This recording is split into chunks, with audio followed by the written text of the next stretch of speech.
Hi, my name is Stuart Ozer, and this is Lab 2, Motion of a Falling Object. We're going to move quickly, so stick with me. Um, so, my the purpose of this lab was to determine see if there's a difference between velocity, like the velocity of a falling object when there's drag present versus when there's not drag present. And so my system looked like this. That is true. Ready? Yep, go.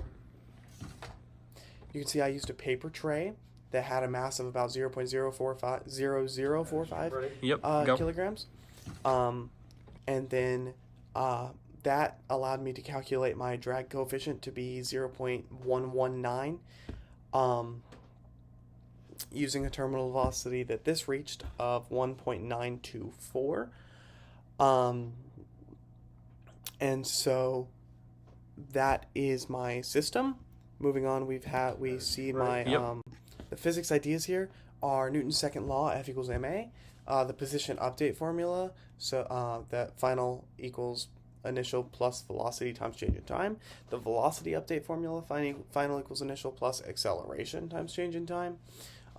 Drag, which is bv squared, and then weight, which is mg. Drag's not always bv squared, and that could have been the reason for some errors. We'll see in a minute.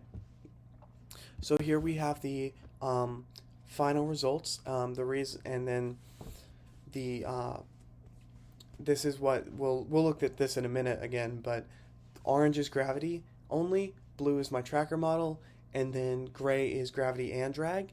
And we'll look at why those are so different in a minute. But this is just that's what the results were. Okay, so going back now, the system here was the paper tray, and the surroundings were the gravity and the air. These were the only two things acting forces upon the paper while it was in motion, and so these are the only things we count as the surroundings. Okay, and so we'll move on. We'll look at the code really quickly. So in the code, you can see that we have on the left is the gravity only model, and the right is the gravity plus drag. So on the left, you can see that the net force is simply mass times gravity, or negative mass times gravity. And then on the right, you can see that we added in there a drag force, that bv squared, which v in this case is the y component of velocity. And then we added that to the net force to make the new net force, which of course updated every time the while loop ran. Outside of this code on there, you can see the initial conditions, which are a height of about 1.5 meters, and the b value of 0.119 and the mass of 0.0045. Moving on to look at the actual results now, we can see that the tracker model kind of performed in between the gravity model and the perfect bv squared model. And that's because, well, there's two reasons for this. Number one, it's very possible that it doesn't actually have squared drag in the lab that this was filmed in. It's very possible it's linear drag, which would not follow the same path as the squared drag seen in the gray model, but it would not follow the same path as the orange model, which is just gravity. It would follow its own path, which is probably the most likely thing here. Other than that, it could be human error. This was not a very well constructed paper thing.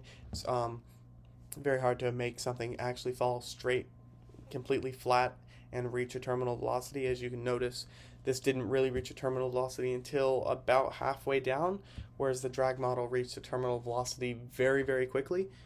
And so those two reasons are the main reasons for the error you see here and why they don't line up perfectly. Looking at the velocity versus time graphs, you can see that the blue tracker model did not do well, and that's due to human error caused by the fault. Like, it didn't fall perfectly straight, didn't have no horizontal motion, did not reach terminal velocity when expected. So that velocity graph is very messed up. But looking at the computational models, we see that the gravity model followed perfect constant linear velocity. So the velocity was not constant, but it constantly changed by the same amount because it was parabolic motion. And then the drag force actually reached a terminal velocity, and this is because net force eventually reached zero. In the gravity model, nothing pushed back against gravity, but drag pushed back against gravity in the drag model, and so it reached a terminal velocity of about negative 0.6.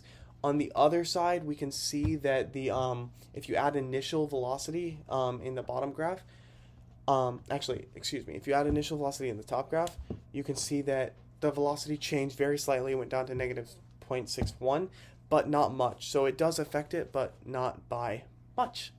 And that is that. Thank you.